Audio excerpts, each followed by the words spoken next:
รเป็นสารณะที่เปิ่งของหมู่เฮาทั้งหลายขอกราบไหว้สาบุญญาบารมีธรรมท่านอาจารย์ท่านพระครูอภิวัฒนวิกรมรองเจ้าคณะอำเภอดอยหล่อผู้อำนวยการสถานีวิทยุมวลชนคลื่นสีขาวเพื่อชาวประชาเจ้าอาวาสวัดปากกลางเจริญผู้ดำเนินรายการเสียงธรรมแสงอรุณและรายการอู้จาภาษาธรรมพร้อมไปด้วยท่านครูบาอาจารย์พระมหาเถระพระเถรานุเถระพระสังฆพระสงฆ์องค์สามเณรทุกรูปทุกองค์ด้วยความเคารพอย่างสูงสุดยิ่งครับผมสวัสดีเจเจแล้วก็ขอแสดงความนับถือสวัสดีลุงแหนนแล้วก็ป้าน้อยหนุ่มผาเจ้าคนรูปหล่อตัวขอเจริญพรคณะสัตยาญาติโยมศรัทธาสาธุชนคนดีเฮาทุกท่านวันนี้รายการสารธรรมยามบ่ายยามแลงช่วงธรรมะเพื่อชุมชนโดยตนตัวเข้ากับผมอาตมาภาพสามเณรรักปัญโยนันท์แห่งวัดสันเหมืองตำบลหนองล่องอำเภอเวียงหนองล่องจังหวัดลำพูนมาเป็นผู้รับผิดชอบดำเนินรายการตั้งแต่เวลาบ่าย3 โมงจนถึง5 โมงแรงวันนี้ก็ได้มาปะศรัทธาญาติโยมเหมือนเช่นเคยบางทีก็หาย เนาะศรัทธาญาติโยมนะบางทีก็หายเขาว่าอย่ามาเหมือนนินจาล้ำเหลือบางทีก็หายแต่ว่ามันบ่ได้หายแต่บางทีมันมีเหตุจำเป็นมันมีเหตุที่บ่ได้จัดพ้องมันมีงานมันมีการมีงานก็บางทีก็ต้องทำใจศรัทธาญาติโยมเนาะแล้วก็ช่วงเนี้ยมันเป็นช่วงของหน้าการหน้างานหนึ่งหน้าฟ้าหน้าฝนหนึ่งศรัทธาญาติโยมก็ต้องเข้าใจด้วยนะอย่างวันนี้อาตมาภาพก็บ่ได้เข้าไปที่สถานีวันนี้ก็จัดอยู่ที่วัดนี่ออนไลน์เอาเพราะว่ามันเป็นเหตุปัจจัยหลายเรื่องหลายราวศรัทธาญาติโยมมันก็เลยบ่ได้มาบ่ได้ปะแต่ว่าถึงจะออนไลน์หรือว่าจะจัดสดในสถานีก็คือมาจัดบ่หาย ก็คือมาจัดบ่ได้หายศรัทธาญาติโยมก็คือว่าญาติโยมเข้าใจว่าบางทีว่ามาจัดใจเทปคาสเซ็ตถ้าจะเป็นเทปคาสเซ็ตต้องฟังวันที่ถ้าวันที่มันบ่ใจนั่นแหละเป็นเทปคาสเซ็ตแต่ถ้าว่าวันที่มันตรงเป๊ะเดือนวันที่เดือนมันตรงเป๊ะนั่นก็คือว่าได้จัดสดเพราะว่าจะเป็นสดทางออนไลน์หรือว่าสดทางสถานีแต่ถ้าวันที่มันคลาดเคลื่อนไปมันปัจจัยวันที่ตามที่เฮาได้ฟังดูแล้วมันปัจจัยวันที่นั่นก็แสดงว่ามันเป็นเทปคาสเซ็ตมันเป็นเทปที่ส่งไปอันนี้ศรัทธาญาติโยมก็ต้องเข้าใจด้วยนะรายการสารธรรมยามบ่ายยามแลงช่วงธรรมะเพื่อชุมชนนี่ก็จะออกอากาศพร้อมกันตั้งสถานีวิทยุคลื่นพระพุทธศาสนาการศึกษาและวัฒนธรรม 104.50 วัดไปหินตำบลสุเทพอำเภอเมืองจังหวัดเชียงใหม่โดยเมตตาธรรมของท่านอาจารย์ท่านพระครูสมุวิสุวัฒน์วรกิโจสถานีวิทยุวัดพระบาทอุดม น้ำบ่อซาวา 100.25 เมกะเฮิรตซ์อำเภอฝางจังหวัดเชียงใหม่โดยเมตตาธรรมของพระเดชพระคุณหลวงพ่อสุจิตตานุรักษ์ด็อกเตอร์และก็ท่านอาจารย์จำเริญโชติธรรมโมสถานีวิทยุมนต์เสียงธรรม 106.25 เมกะเฮิรตซ์ตั้งอยู่ที่วัดบุพารามตำบลจ้างเขิงอำเภอแม่แจ่มจังหวัดเชียงใหม่โดยเมตตาธรรมของพระเดชพระคุณหลวงพ่อมงคลวิสิทธิ์แล้วก็ท่านปรัตอุทัยทั้งสองท่านสองอุทัยสถานีวิทยุวัดศรีปันเงินเรดิโออำเภอสันปะตองจังหวัดเชียงใหม่สถานีวิทยุแม่วางเรดิโออำเภอแม่วางจังหวัดเชียงใหม่สถานีวิทยุบ้านแป้นเรดิโอบ้านแป้นอำเภอเมืองจังหวัดลำพูนและสถานีวิทยุวิทยาลัยสงฆ์นครลำปาง 106.50 วัดบุญยวาสวิหารจังหวัดลำปางนี่ก็คือสถานีวิทยุต่างๆที่เปิดรับสัญญาณจากแม่ข่ายที่อาตมาออกอากาศอยู่นี้ที่วัดปากตังเจริญ ตำบลดอยหล่ออำเภอดอยหล่อจังหวัดเชียงใหม่แผ่กระจายเสียงไปสู่สถานีวิทยุและแผ่กระจายเสียงไปสู่วิทยุของสถาญาติโยมสถาญาติโยมจะอยู่กลางตงกลางนาจะห่อบ่ม่วงจะเก็บบ่ม่วงเนาะฝานบ่ม่วงจีน้ำพริกไปตวยฟังไปตวยนี่นะแล้วพ่องก็ติ้วไปก็ติ้วมาเสาะหาขึ้นมันเสาะหาขึ้นที่มันชัดเจนอนุโมทนาตัวเนอมาปะก่อนวันนี้เป็นวันอังคารที่29 เมษายน พุทธศักราช 2568 เดือน8เหนือ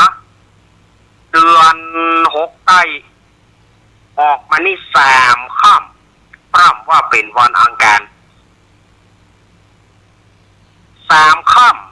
ำตามฉลกเสียงโจกยกย้ายไผจะปกจะแปลงอย่างต่างๆแปลงหอแปลงเฮือนวันนี้เหมาะล้างมือท่าคอยกินวันนี้เป็นวันสบายที่สุดอาตมาว่าล้างมือท่าคอยกินโคตรตะวายไงสุมาเนอะโคตรตะวายไงองตีนสวยมือกับซุปขวัญเข้าเปิดเลยเรียกว่าล้างมือท่าคอยกินวันนี้เป็นวันเหมาะสำหรับการมงคลวันพุธนี้ดีก่อวันพุธนี้นอนไปตีนตากแดดวันพุธบ่เหมาะเนอะวันพุธนี้จะไปซ้อว่าหากินจะไปจับปกแปลงเสียงโจกยกย้ายแปลงห่อยอเฮือนวันพุธนี้นะผีแวดบ่ใจนอนไปตีนตากแดดโดแล้ววันรอ วันพัดผีแวดล้อมปองเอาก็บ่ได้จะไปได้แห่มกรรมเลิกเหมาะวันศุกร์ก็บ่ได้เตื้อวันศุกร์ก็ซ้ำเป็นวันเสีย482สุโขพุทธาเสียสุขกับพุทธหาวันดีบ่เหมาะรู้นี่หาวันดีบ่มีแล้วในช่วงเดือน8เนี่ยไว้วันพุธเป็นวันเสียแล้วก็ยังเป็นวันข้ามมันบดีเลิกมันบดีเป็นวันผีหัวหลวงเอาวันพุธนี้นอนไปตีนตากแดดวันพัดผีแวดล้อมปองเอาวันศุกร์นี่เป็นวันใจเลิกแต่ลงเรือสำเภาไปแกจัดเหมาะแต่ไปตัดกับวันเสียตายละค่ะต ตายละข้าเอ๋ยแล้ววันเสาร์ปุ้นเคาะอยู่ท่าคอยโจรโอ้เจ้าป่อเฮ้ยเตอะเคาะอยู่ท่าคอยโจรวันอาทิตย์วัน8 ค่ำสารวนบอกหูเมียนป่าตายละข้าเฮ้ยตายละข้าเฮ้ยวันโอ้ยตายละอีป่อวันใดจะดีนี่โอ้เดือน8เดือนออกนี่อย่างปะเหมาะปะงามแท้ปะงามว่าหวยตะกี้เนาะ8 ค่ำสารวนบ่เมียน9 ค่ำโดนเสี้ยนพญารามก็บ่ได้นะวันจันทร์ปุ้นหาความงามบ่ได้เอาวันจันทร์วันจันทร์โดนเสี้ยนพญารามวันอังคารหาความงามบ่ได้วันปูดปุ้นน่ะมันได้แต่ขี้ร้ายเกิดเป็นดีไปตาดวันเสียหำละ ไปตาดวันเสียแถมละช่วงเดือนออกนี่จะไปได้แหมข้ามพุ่นสถาญาติโยมเอ๋ยวันเดือน8นี่นะช่วงข้างคืนนี่บัดได้สักวันจะไปได้เดือนแหมพุ่นเดือนแหม1 ค่ำพุ่นก็คือวันจันทร์นายพุ่นเจนจะได้ดีโอ้ยเดือนออกนี่บัดได้ปะเหมาะบัดได้อย่างสักอย่างยกตาทายญาติโยมว่าเอาไปอย่างใดอี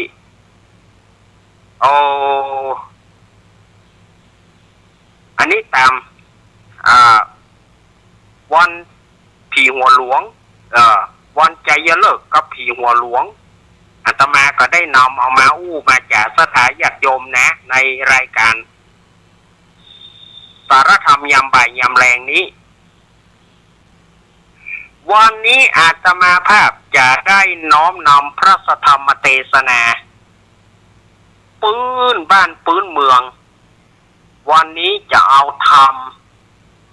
มหามูลละนิพพานสูตรมาเทศมาเล่าคือสถาญาติโยมเพราะว่าฟังนิทานพ่องฟังละครเพลงพ่องนี่นะมันก็ศรัทธาญาติโยมก็จะกล้าเนาะเอาฟังธรรมไปพ่องเอาธรรมมาเล่าพ่องก็จะดีแควนหน่อยแจ๊อากาศร้อนศรัทธาญาติโยมไปไหนก็รักษาสุขภาพร่างกายตัวประเดี๋ยวธรรมชาติมันหายถ้าได้หนาวก็หนาวถ้าได้ร้อนก็ร้อนมันเป็นจะได้ล่ำเหลือหูนะ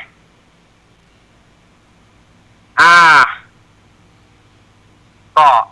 ศรัทธาญาติโยมอยากจะรับเป็นเจ้าภาพแผ่นทองเพื่อเอาปิดแต่นธรรมะใครจะทำบุญครับอาตมาก็ได้อยู่ได้อยู่ก็โทรมา0892140135และ0837611775 2เบอร์นี้ถ้าว่าศรัทธาญาติโยมมีจิตศรัทธาอยากจะร่วมเป็นเจ้าภาพแผ่นทองนั้นแผ่นละ9 บาทสำหรับเอาไว้ปิดแต่นธรรมะไผ่ไข่ไม้หันอลังการงานสร้างไผ่ไข่ไม้หันการแห่แต่นธรรมะมาที่วัดอาตมาวันที่6 ธันวาคม 2568วันที่6 ธันวาคมเป็นวันแห้งหลวงเป็นวันปล่อยหลวงคนยองเขาว่าจะร้องคนยองเขาว่าจะร้องบ้านเขาว่าปล่อยหลวงภายค่ายหานการแห่อลังการงานสร้างมาพอตัวก่อนมาพอตัวก่อน เอาละจะไปไปนักนะท่านอาจารย์เวลาก็ไหลตัวก้นไปโลก็ใหญ่มัน มันติดลม มันอู้ม่วนไปติ๊กๆมันจะไปทางหน้าติ๊กๆเนาะอ้าวเขาก็มาฟังธรรมมหามุนระนิพพานสูตรว่าจะมีความเป็นมาเป็นไปจะได้เนาะธรรมมหามุนระนิพพานสูตรนี่นะศรัทธาญาติโยมได้ฟังกันอย่างก็ครูบาอาจารย์เปิ้นก็เอามาเทศหลายตนหลายองค์หลายรูปหลายตนหลายองค์แต่อาตมาก็เอามาแทรกตัวเหมือนกันเนาะอ้าวต่อไปนี้จะได้เตดน้ำเตดธรรมเนอะเอาวินานถามาอาราธนาธรรมกำเนอวินานถาเนอวินานถามาอาราธนาธรรมเพื่อกรรมยิปานังเยกะละรามังเยกะสยังปันติโตตังโนมากังอุทิจิตุงธรรมังธรรมะมุตตะมังปัจจังอาราธนังทะโลมาเนี่ยเสียงยังดีแต่วินานแต่นะโมตัสสะภะคะวะโตอะระหะโตสัมมาสัมพุทธัสสะสาธุฟังราโสตุยานาสัพปุริสะตังหลายตั้งยิ่งใจมวลหมู่อันเข้ามานั่งอยู่หลายลำฮับศีลงาม85เปื่ออยู่ท่าฟังธรรมน้อยกาลปัดนี้ลาวหมายมีเจ้าเงามุนตะตถาต่างหลายมวลหมู่ก็กระไดปากันสรงคงควายโต๊ะแต่งพร้อมนำแม่ยังจะตุปัจจัยไตยตานมวลฝูงนี้เพื่อจะมาปูจาพระสัทธรรมเทศนานิมนต์ตนตัวอาตมาภาพมาเป็นองค์เทศนาเพื่อจะอุทิศนาบุญส่วนกุศลมวลฝูงนี้ไปหาตังปิตามันดาปเมตตังเท่าแก่สมปัตตะวงศาญาติกาญาติมิตรพี่น้องเพื่อนพ้องสหายอันได้ร่วงรับดับขันไปเป็นผีตายเก่าเน่าเบินตั้ง7 เจนขาคุณเป็นเก้าตั้ง9 เจนขาคุณเป็นแดนตั้ง100,000 เจนขาคุณเป็นขนาดพอภารณบุญส่วนกุศลม้วนฝูงนี้ไปรอดไปถึงยังเขาเจ้าตังหลายเพื่อได้ฮับของกินของทานได้กินได้บริโภคแล้วก็ขอเอาจิตตะดวงวิญญาณเอาตนเอาตัวขึ้นสู่สวงสะวันจันทร์ฟ้าบนโสปานเขาเจ้าแก่กะได้ถึงอมตะมหาเนราปานเวียงเกี่ยวปูนเอาแล้วเนาะศรัทธาญาติโยมต่างหลายก็ได้อารัมภบทใส่ระบำทำนองแบบพื้นเมืองเนี่ยน้อยกรรมนี้ก็จะมาเล่าให้ศรัทธาญาติโยมได้ฟังกัน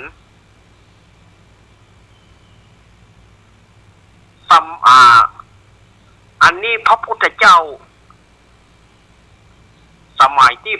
พระพุทธเจ้าของเราประทับอยู่ที่พระเชตวันมหาวิหาร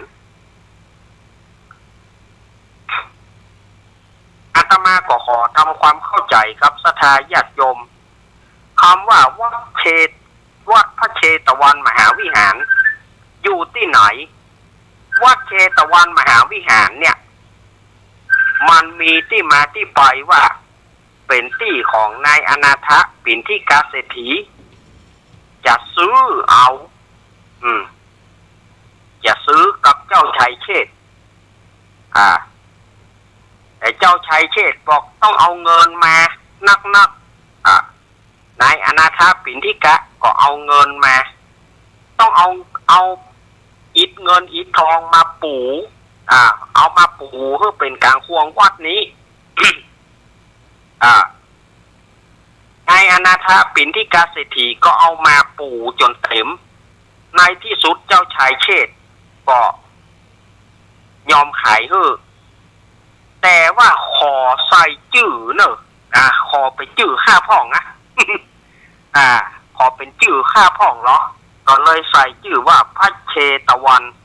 ก็หมายถึงตี้ของเจ้าชายเชษฐ์เป็นจื่อของเจ้าชายเชษฐ์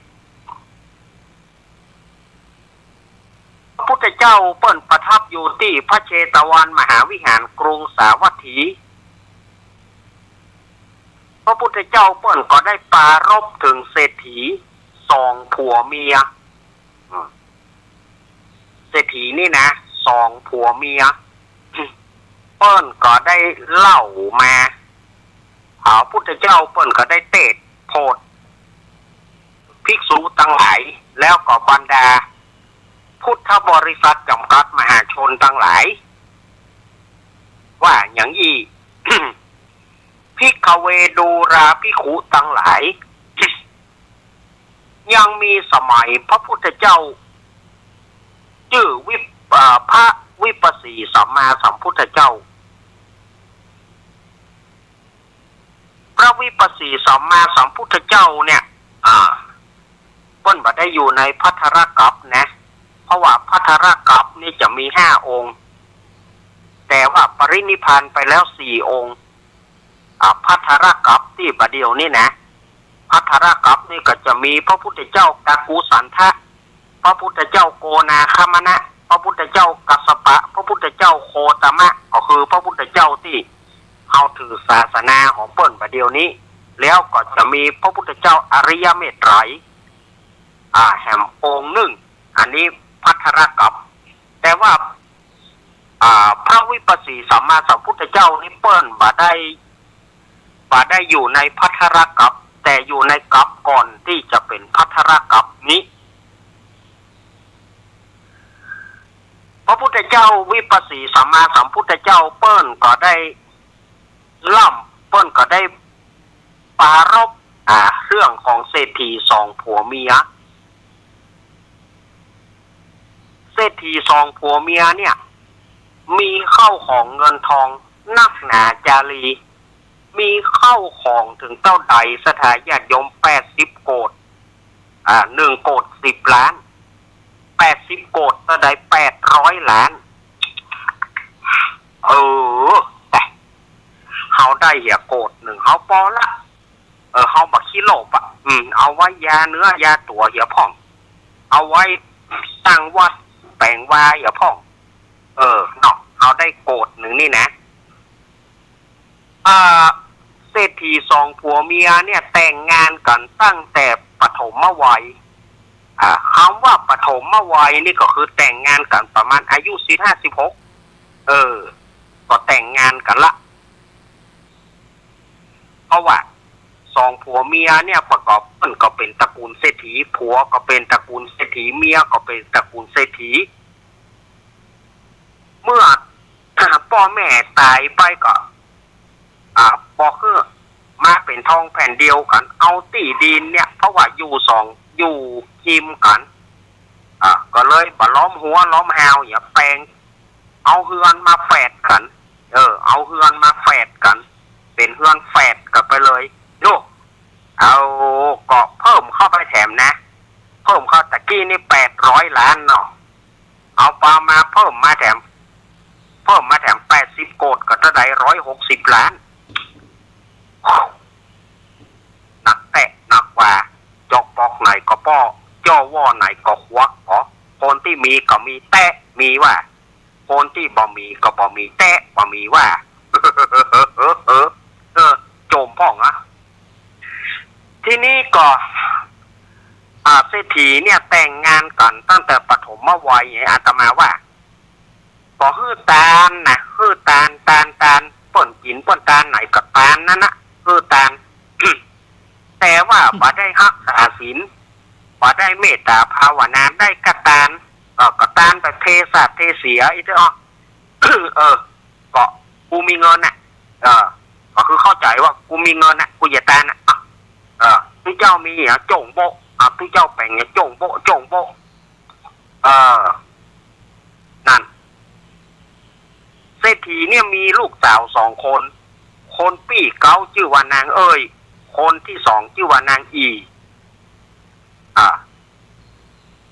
ก็พ่อแม่ก็เลี้ยงนางเอ้ยนางอีนั่นมาก็จนพ่อเป็นสาวตึงกู้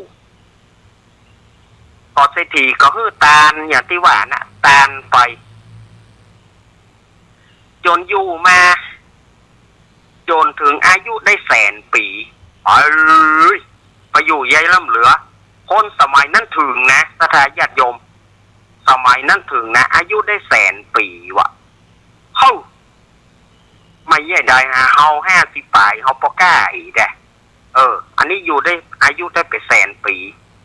ถ้ามันเป็น100,000 ปีอย่างที่เปิ้นว่านี่เฮาจะบ่เอาลูกเอาเมียเตื้อถ้าเป็นเฮานะเฮาจะเอี่ยวจนใกล้ก่อนนะ ไปคือมันพอใจกันแหละเอี่ยวคือมันพอใจกันแหละเนาะก็เศรษฐีนี่ตายไปแต่พอตายไปกลับไปเป็นเปรตบ่ได้กินข้าวกินน้ำพอมีเสื้อผ้าจะนุ่งก็ลูกทั้ง2นี่นะก็คือนางเอ้ยกับนางอีนี่ก็โคตรเรียกว่าโคตรเข้าของตานแถมนะโคตรเงินโคตรทองตานตัวหาแถมตานอีป่อยแม่เนพ่อเศรษฐีเกี้ยวแม่เศรษฐีคำตานไปแถมก็ย่อมมาได้ฮับเตื้อสะพ่องจะไปวิจารณ์อาตมาเตื้อว่าอาจจะตานอย่างตานแล้วบ่มีผลบุญเดี๋ยวฟังก่อนจะไปฟังวิพากษ์วิจารณ์เตื้อฟังไปก่อนบอกก็ว่ายังมาได้พ่อแม่ก็มาได้ฮับของกินของตาลลูกก็ตาลไปแหมติ๊กเศรษฐีได้ตาลไปถึงได้ตาลวันละ18 โกฏกะเศรษฐีเมื่ออยู่นะเมื่อมีชีวิตอยู่ตาลวันละ18 โกฏ18 โกฏเท่าไหร่80 ล้าน18 โกฏ80 ล้านเฮาอย่ามาคอยได้เนอะเฮาบ่ไปเกิดในยุคนั้นเนาะ เฮาอย่าบ่เกิดยุคนั้นเนี่ยเนาะเฮาเกิดยุคนั้นนี่เท่าเนาะเศรษฐีตาลวันละ18 โกฏก็คือวันละ80 ล้านลูกเต้าตาลคือแถมก็ย่อมบ่ได้รับของกินของตาลเตื้อจนมีอยู่วันหนึ่งเศรษฐีผีเปรต2 ผัวเมียเนี่ยไปเข้าฝันลูกฝันพร้อมกันนะตึงนางเอ้ยนางอีฝันพร้อมกันฝันว่าพ่อแม่เข้ามาหาบอกว่าอีล่าเฮ้ยอีเฮ้ยอีป้อยแม่สูนี่นะมาได้รับของกินของตานอย่างซากอย่างตั้งแต่ตายไปมึงว่าโอ้ก็เจ้าเขาตานแถมเราอีป้อมาได้รับกะมาได้รับเจ้าเขาซื้อเห็ดทอบหนุ่มไปตานนะเห็ดทอบก็ได้เห็ดอย่างก็ได้ดิเฮ้ยมันได้กินวะ โอ้เงาะลิ้นจีเจ้าก็ตานนะก็ตานนั่นเนาะมันมาได้รับ ว่าใหญ่มันมาได้รับ โอ้อีป้อยแม่เขาเนี่ยได้ล่ำเหลือก็อีป้อยแม่เขาก็ตานแตะตานว่าโลกก่อนนานเนาะป้อยแม่ก็ต้องบอกว่าอีเฮ้ยบ่ได้กินข้าวกินน้ำอย่างไสยังขอให้ลูกทั้ง2ไปถามพระพุทธเจ้าวิปัสสีสัมมาสัมพุทธเจ้าคือกรรมว่าเป็นวิบากกรรมอันใดของพ่อกับแม่ตาลตั้งแต่หนุ่มจนถึงเฒ่าเนี่ยยังบ่ได้รับของกินของตาลวันพุ่งเมื่อเจ้าคืออีล่าไปถามพระพุทธเจ้าคือกรรมเนอะเดี๋ยวก็พ่อแม่ก็อันตรธานหายไปบอกก็ว่า นางเอ้ยนางอีสะดุ้งตื่นมาอีปี้เจ้าฝันหาอีป่อยแม่อีปี้ก็ฝันนะโอ้โหอะไรมันจะตรงกับขนาดนั้นฮะอีปี้ฝันว่าใหญ่อีปี้ฝันก็ตั้งกับมันก็ตรงกับเจ้าก็ฝันอีก็เลยลูกเจ้ามาก็เลยปากันไปไหว้พุทธเจ้าวิปัสสีสัมมาสัมพุทธเจ้าเข้าไปไหว้พระพุทธเจ้าขณะนั้นพระพุทธเจ้าเปิ้นกำลังเทศนาธรรมโปรดภิกษุและก็ศรัทธาพุทธบริษัทจำกัดมหาชนทั้งหลายนางทั้งสองก็ไหว้แล้วก็นั่งที่ควรแห่งตนแล้วก็โยกมือไหว้ถามพระพุทธเจ้าว่าพันเตภควาข้าแต่องค์สมเด็จพระสัมมาสัมพุทธเจ้าอีป้ออีแม่ของข้าเจ้าทั้งสองเนี่ยเอาตั้งแต่เปิ้นแต่งงานกันตั้งแต่ปฐมวัยกันตั้งแต่หนุ่มจนถึงเฒ่าเปิ้นก็ฮื้อตาลโดยตลอดตาลตั้งแต่หนุ่มจนถึงแก่ประเดี๋ยวนี้อายุเปิ้นได้แสนแต่เปิ้นได้ตายไปเป็นจะได้ว่าอีป้อกับอีแม่เนี่ย มาได้รับของกินของตาลข้าเจ้าเขาก็ตาลไปตัวแถมแน่ข้าเจ้าก็โคตรเอาเงินเอาทองอีป้อยแม่ตาลไปแถมก็ยังเปิ้นก็ยังมาได้รับแต่คืนนี้เปิ้นมาเข้าก่อนข้าเจ้าเขาขอให้ข้าเจ้าเขามาทูลถามพระพุทธเจ้าขอพระพุทธเจ้าได้บอกคือแก่ข้าเจ้าทั้งสองด้วยเพคะถ้าพ่อใจเปิ้นจะว่าพระพุทธเจ้าค่ะถ้าไม่ยิงนี่เปิ้นจะว่าเพคะอันนี้ภาษาราชาศัพท์หน่อย พระพุทธเจ้าเปิ้นก็เลยได้เทศนาฟังละอีลาเฮ้ยว่าอ่อนโอ้ยจ้ะนางตึงสองเฮ้ยดูการะนางตึงสองอันพ่ออันแม่ของเจ้าตึงสองนี่นะพ่อแม่ของสูนี่นะคือตาลเตะคือตาลแบบเทศาเทเสียป่าได้จิตตั้งจิตอธิษฐานตาลแล้วก็เวลาเปิ้นฮื้อตาลก็ตาลไปเปิ้นมีอย่างก็มาวัดก็ตาลแล้วก็เมื่อยป่าได้รักษาศีลป่าได้รับศีลฟังธรรมเธอเปิ้นก็คือตาลนึกมาเลี้ยวไปเหียอันนี้พ่อแม่สูนะแล้วแถมอย่างหนึ่งพ่อแม่สูเนี่ยเมื่อหนุ่มเนี่ยก็ป่าประกอบด้วยธรรมข้าวของที่มีอยู่เนี่ย80 โกฏหรือ100 กว่าโกฏเนี่ยพ่อแม่สูได้มาประชอบธรรมพ่อแม่ข้าเจ้าเขาไปอย่างใดไปโลกเอาเปิ้นพ่อแม่สูเนี่ยไปโลกไปเปิ้นไปโลกกางัวกาควายก็ไปโลกเอาเปิ้นไปกาไปไข่อย่างก็ไปโลกเอาเปิ้นไปโลกไปเข้าของต่างๆเนี่ยมันได้มาแบบบริสุทธิ์อย่าบอกคือนะแล้วก็พ่อแม่ของสูเนี่ยพอมีศีลสักข้อจะหับศีลก็กลัวผิดศีลก็เลยบ่หับได้ท่าตาลท่าเดียวเมื่อก่อนเนี่ยพ่อแม่สู ศีล 5ก็เคยมีกับตัวเขาพ่อแม่ข้าเจ้านี่นะก็ข้อแรกก็ได้ฆ่าสัตว์คือได้ฆ่านกเอาเลือดนกมาผสมกับยาลมเอาเลือดนกมาผสมกับยาลมได้ฆ่าสัตว์ฆ่าสิ่งได้โดยเฉพาะเอาเลือดนกน้อยมาผสมยาลมเนอะพ่อแม่สูนี่นะมันเป็นเลือดนกอย่างเอามาผสมยาลมแล้วก็ศีลข้อที่2ก็บ่ได้รับเพราะว่าไปหลบไป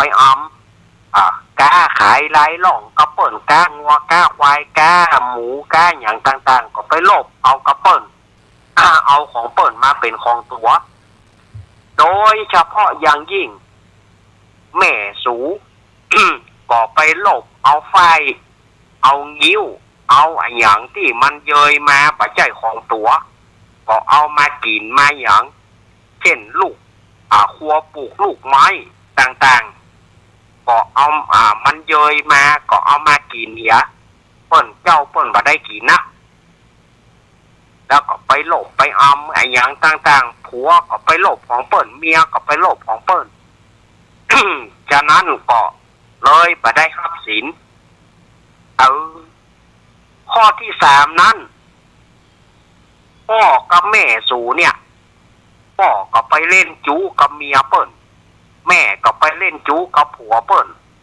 ต่างคนต่างบ่เคารพในกู้ของตัวเก่าผัวไป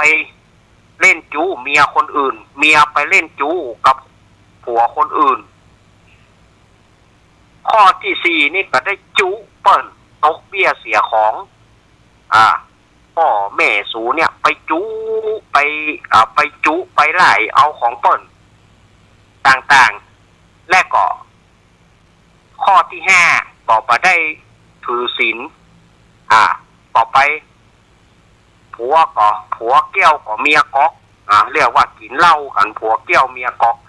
ฉะนั้นบ่ได้มีศีลไว้กับตัวเมื่อตายไปแล้วจึงบ่ได้รับของกินของทานแล้วพ่อแม่สูเนี่ยจะได้ไปเกิดเป็นเปรตตวิสัยไปเป็นเปรตก้านเข้าอยากน้ำแล้วจะไปตกนรกขุมละ500จาดปัตตสถาญาติโยมเอ๋ยขุมละ500จาดแล้วจะไปเกิดเป็นอสุรกายจะไปเกิดเป็นสัตว์เดรัจฉานแถมอย่างละ500จาดสัตว์เดรัจฉานนะย่างม้าหมูหมางัวควายสัตว์ต่างๆนั่นนะจะได้ไปเป็นเดรัจฉาน500จาดชนิดละอย่างละ500จาดคำว่าอย่างละ500จาดเนี่ยก็คือว่าไปเป็นหมูสมมติว่าไปเป็นหมู500จาดก็ไปเป็นหมาแถม500จาดไปเป็นงัว500จาดหรือควาย500จาดอันนี้เพราะว่าเวร500แล้วก่อนยังจะมาเกิดเป็นคนหูหนวกพิการหูหนวกตาบอดจะมาเป็นคนแข้งคอขางอแถมอย่างละ500จาดจะมาเป็นคนทุกคนอย่าง500จาดอันเนี้ย บุพกรรมพ่อแม่ของสูอีป้อยแม่ข้าเจ้ายังมีกรรมอี้ล้ำเหลือแล้วจะเนี่ยอย่างใดเจ้าเอ๋ยจะเนี่ยอย่างใดจะเอาอันหยังมาตานเฮ้ยป้อยแม่ได้ปนขอพระองค์เทศนาบอกคือข้าเจ้าถึง2กรรมเต้าเพคะสัพพะทานังธรรมะทานังชินาติอีล่าเอ๋ยถ้าว่าสู่จัตตานนะอันอย่างอื่นสู้บ่ได้นอกจากธรรมะนอกจากเอาธรรมเพื่อเป็นตาเนอแล้วปิฎกะทั้ง3ข้าเจ้าก็พอหูอยู่แล้วจะเอาธรรมอย่างที่จะให้พ่อแม่ของข้าเจ้าพ้นจากการเป็นผีเป็นเปรตเพคะเอาอย่างอีเนอเจ้าตึง2จงเอาธรรมมหามูลนิพพานสูตรไปขอป้อน้อยป้อหนานเพื่อเขียนเนอไปขอป้อหนานเพื่อเขียนแล้วก็เอามาตานเพคะข้าเจ้าจะเอาตามนั้นเพคะแล้วตึง2ก็กราบไหว้พระพุทธเจ้าวิปัสสีแล้วก็ลาไปเมื่อลาไปก็ไปเสาะหาใบลานไปเสาะหาใบลานไปเสาะหาเลขจานสมัยก่อนนี่เขียนตัวเมืองนะตัวเมืองต้องใช้ใบลานเขียนจากใบลานเขียนจากเลขจานไปจ้างป้อหนานเพื่อเขียน ไปจ้างป้อหนานเพื่อเขียนพอเพื่อเขียนแล้วป้อหนานเพื่อก็บอกอีน้อย เอาเมื่อไว้บ้านวันผูกไว้เอาไปตานเนอก็นางตื้อสองก็เอาทำหามูลนิปานสูตรมาไว้กระพอกระเพือนก่อนแล้วก็ปากันตกแต่งห้างดาห่อข้าวต้มห่อขนมห่อหนึ่ง ห่อปลากันห่อหนึ่งพ่องอย่างพ่องปลากันวันผูกจะเอาไปตานขนาดว่าทำอยู่กับบ้านยังไม่ได้เอาไปตานเตื้อปรากฏว่าพ่อกับแม่ที่อยู่ในป่าช้าที่เป็นเปรตเนี่ยพอป้นออกจากเปรตว่ะได้ไปเป็นเทวดาอยู่บนสวรรค์ชั้นดาวดึงส์สวรรค์ชั้นดาวดึงส์นี่ก็คือเป็นสวรรค์ชั้นที่สองเนาะสวรรค์ชั้นที่สองเพราะว่าถ้าอู้บนสวรรค์ชั้นฟ้าเนี่ยมันจะมี6ชั้นคือจตุมหาราชิกาดาวดึงส์ยามาดุสิตนิมานนารดีแล้วก็ปารณิมมิตวสวัสดีอันจันที่6นี่เฮาถึงคัดไปเกิดห้อมคัดไปเกิดเพราะอย่างชื่อเพราะห้องยากไปอยู่สวรรค์ชั้นไหนปารณิมมิตวสวัสดี เอาขออยู่ตึกจันดุสิตได้อยู่แงกกันบ่จันที่6เนี่ยเฮาถึงไปอยู่แต่มันห้องยาก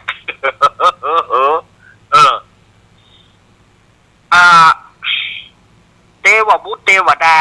ก็นั่งรถบนสวรรค์ก็มีรถแต่นั่งราชรถเทียมด้วยม้าอาจทำด้วยเทียมด้วยม้า4 ตัวเพาะลงมาบอกคือลูกว่าอีล่าเฮ้ยอีเฮ้ยอีป่อเขาโปนละเนออีล่าเขาทำบุญอย่างคืออีป่ออีแม่พ่อกับแม่โป้นละนามเดี๋ยวนี้เป็นเทวบุตรเทวดามีปราสาทสูง15 โยชน์1 โยชน์เท่ากับ16 กิโลนะ1 โยชน์เท่า16 กิโล15 โยชน์ญาติโยมคูณไปเถอะ อีพ่อเขาโป้นละนะอีแม่โป้นละนะลูกเขยวะ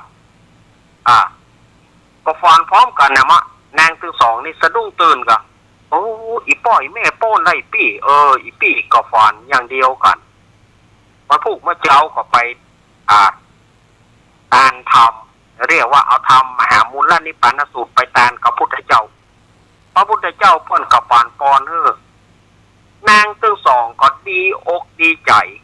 พ่อแม่โปนฟ้อนปู่จาพุทธเจ้าลืมตัวฟ้อน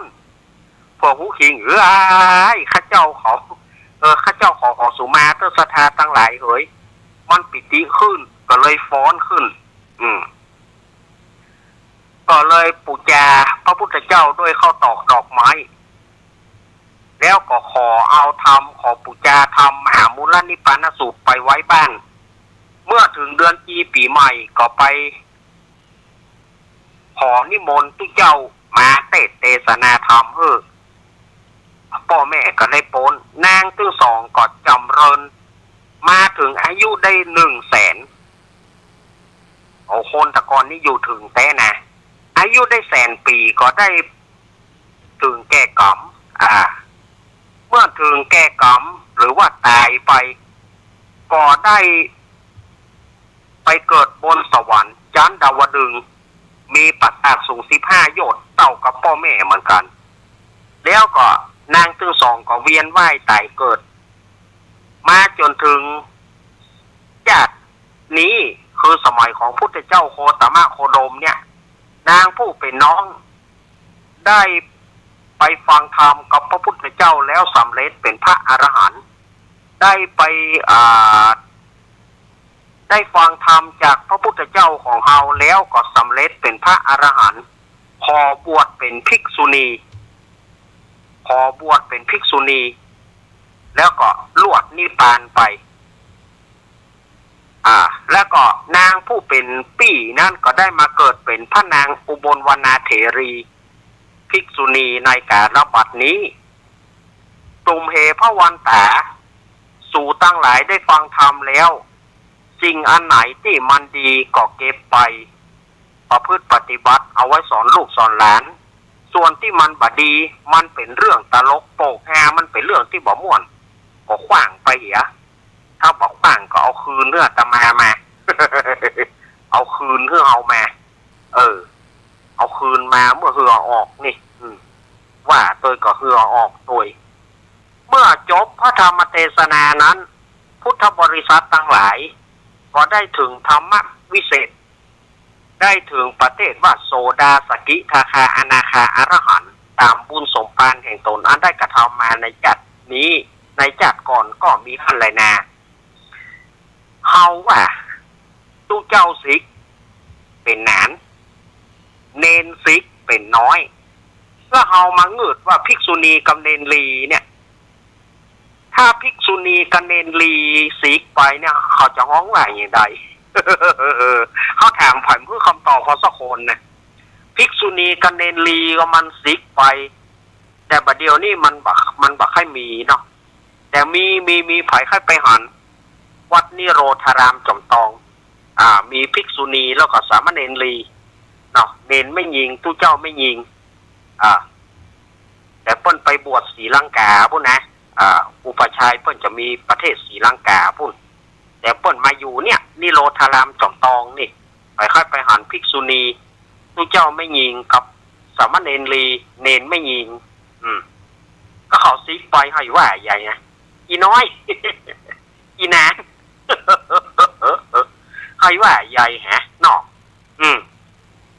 จริงภิกษุณีกับเนนลีเนี่ยนะภิกษุณีนี่มีศีลถึง311กันนะนักเหลือตู้เจ้าเฮาแต่ต้องไหว้ตู้เจ้าเฮาแต่ต้องไหว้ตู้เจ้าเฮาต้องไหว้ภิกษุไหว้ตู้เจ้าเฮาสามเณรลีก็รู้สึกว่าจะมีศีลนักอยู่แต่ว่าก็ต้องไหว้สามเณรเฮาอยู่นะเนาะเอาถึงเฮาจะถามสถานะเนนลีกับภิกษุณีสิกก็ไขว่ายายนั่นอีน้อยอีเนี่ย เอาว่าไปมาทำจบละสถาญาติโยมเอ๋ยทำก็จบพอดีเนาะทำมหามุลานิปานาสูตรมหามุลานิปานาสูตรตังนิติตังกิญาสังวะนาวิเศษจาห้องเหตุธรรมเตสนา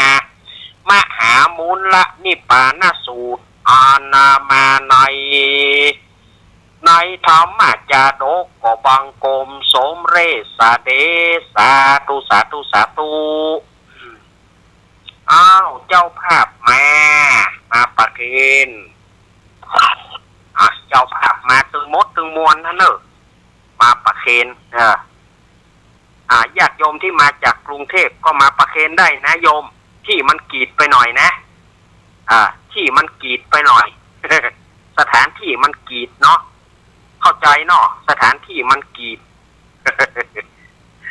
ยะถาวาริวหาปุราปริปุเรนติสาคารังเอวะเมวะอิโตทินังเปตานังอุปคปติอิสิตังปาติตังตุมหังคิปะเมวะสมิสตุสเปปุเรนตุสังกปะจันโทปนาระโสยะถามณีโจติระโสยะถาสัพพิติโยมิวัจจันตุสัพพะโรโควินาสตุมาเตภาวะวันตารโยสุขีติกายุโกภาวะอภิวาทานาสีริสานิจังวุธาปัจจายโนจัตตารโรธรรมาวัฏันติอายุวันโนสุขังปะลังสาธุสาธุสาธุทำก็จบลง อันนี้มีสถาญาติโยมตั้งคำถามอาตมาว่าแล้วบทปอนอันไหนถูกอันไหนผิดระหว่างภาวะตวนกับภาวะวันมันก็บ่มีอันใดผิดอันใดถูกถ้าเอาอ่านเต็มตามภาษาภาคกลางนี่จะเอาเต็มคือภาวะวันตารายโยอันนี้ภาษาภาคกลางแต่ว่าภาษาเฮาภาษาเมืองเหนือเฮาอ่านว่าภาวะตวนหรือภาวะตวนก็คือเอาไม่หันอากาศไม่หันอากาศก็ได้เอามารวมกันเอาไม่หันอากาศเพราะไม่หันอากาศกับสระแอมันเป็นตัวเดียวกันแล้วเอาตวนั่นมาเอามาอ่านเป็นภาวะตวนตารโยส่วนถ้าเป็นภาษาภาคกลางจะอ่านว่าภาวะวันตารโยก็สปะอันตรายทั้งหลายวินาศชิบหายไปก็บ่พิษตัวใดก็บ่พิษแต่ แต่ว่าคนเหนือเขานี่จะอ่านเอาไม่หันอากาศไปตัวสระเอาไม่หันอากาศเป็นตัวสระมันเป็นอ่านว่าภาวะตวนตารโยแต่ถ้าเอาตามภาษาภาคกลางก็ภาวะวันตารโยจะถามว่าตัวได้ผิดตัวได้ถูกบ่มีตัวผิดตัวถูกก็คือว่าอย่างใดก็ได้ มันบ่มีตัวผิดตัวถูกอันนี้แจ้งกับสถานญาติโยมมีหลายคนมาถามว่าก็ท่านอาจารย์เขาจะเอาบทใดแน่ภาวะตวนหรือภาวะวันก็คือเมืองเหนือเขามันจะเอาแค่ไม่หันอากาศไม่หันอากาศมันใช้แทนสระได้ก็เอามารวมเอามาเป็นภาวะอ่านว่าภาวะเนี่ยมันเป็นยี่นะสถานญาติโยมอันนี้ก็คือเนื้อความของบทปอนที่แต่ถ้าเอาไปปั่นรวมเปิ้นเขาก็ต้องว่าโดยภาษาภาคกลางถ้าเปิ้นเอาภาคกลางเขาก็ต้องภาษาภาคกลางภาวะวันตารโย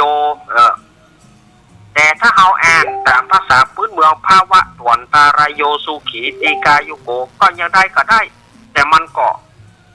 ก็คืออยู่ในตัวบทของปาลีสันสกฤตก็คือเป็นตัวเดียวกันนั่นนะไม่มีตัวใดผิดมีตัวใดผิดอย่างบางคนถามว่าวันตาหลวงกับวันตาน้อยก็เดี๋ยวก็มาอู้กันเนาะสถานญาติโยมเวลาช่วงแรกอาตมาหมดไปก่อน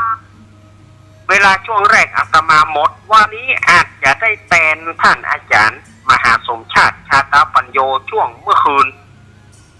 ช่วงกลางคืนหรือว่าช่วง2 ทุ่มอันนี้ก็ย่อมมาแน่แต่นะถ้าหากว่าพอมีครูบาอาจารย์เข้ามาอาตมาก็จะมาจัดถ้าได้จัดจะเจริญพุทธมนต์เนอะวันนี้ถ้าหากว่านะถ้าได้จัดจะเจริญพุทธมนต์ญาติโยมที่จะเกียมน้ำมนต์ไว้ก็ได้ญาติโยมจะเกียมน้ำมนต์ไว้ก็ได้ถ้าหากว่าอาตมาได้มาจัดก็จะเจริญพุทธมนต์เถอะแต่ถ้าไม่ได้จัดก็เลี้ยวก่อนไปเพราะว่ามันมาแน่นอนในภาคกลางคืนเนี่ย2 ทุ่มนี่นะมันก็มาแน่เตือนเนาะประเดี๋ยวมันก่อนค้านว่าได้จัดก็จังกับตอนเขาจะจัดมาขลึ่งมาเนาะ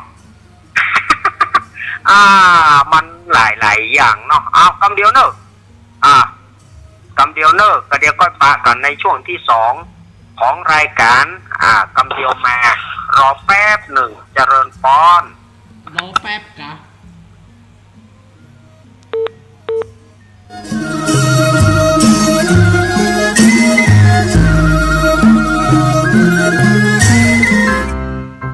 น้องๆหน้าหนาวนี้ไปแอวเหนือเฮาพักที่นี่บ่รีสอร์ทนี้ดีขนาดมีเครื่องทำน้ำอุ่นระบบแก๊สเอาไว้ให้พร้อม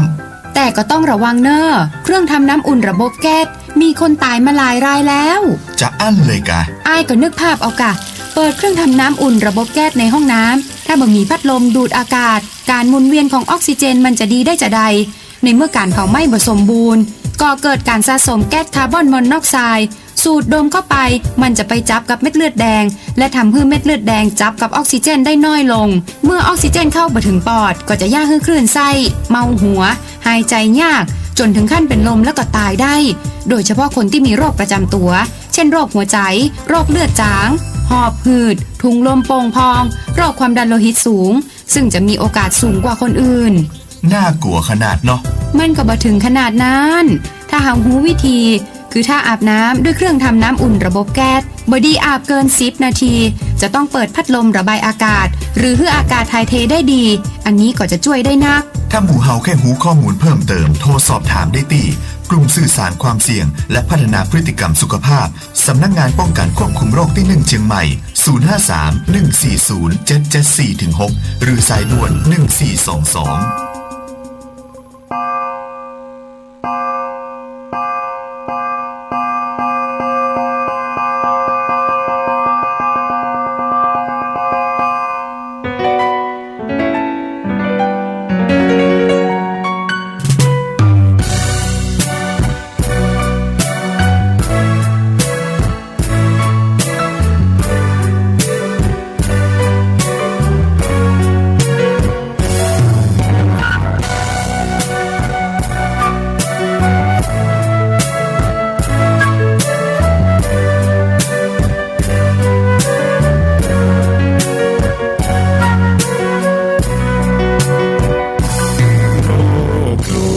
ชวนให้คิดอนิจจังทุกสิ่งไม่ยั่งยืนจีรังย่อมผุพังตามกาลเวลาจะฝืนให้ยั่งยืนจนสิ้นโลกาอย่าได้หวังดังปรารถนาองค์พระพุทธาท่านตรัสสอนไว้เกิดแล้วคงไม่แคล้วต้องชราแก่อาคราวแก่สมปัญญาทั่วภารามีโถมไปเจ็บทุกข์ย่อมเวียนวนมีพ้นใครๆสัตว์โลกล้วนรู้แน่แก่ใจเกิดแก่เจ็บตายหลีกไปไม่พ้นหลงคิดหลงจิตอัตตาว่าใจแจ้งกำมลแม้นใครปลงได้คงสุขล้นชีวิตมีมองมนเกิดมาเป็นคนสมบูรณ์ดับหายเพียงร่างกายไว้ชีวาแต่กุศลผลกรรมธรรมาย่อมแปลงค่ากลายเป็นทุนส่งผลให้ทุกคนเวียนวนไม่สูญสุขและทุกข์เป็นไปตามทุนที่พวกคุณได้ก่อทำมา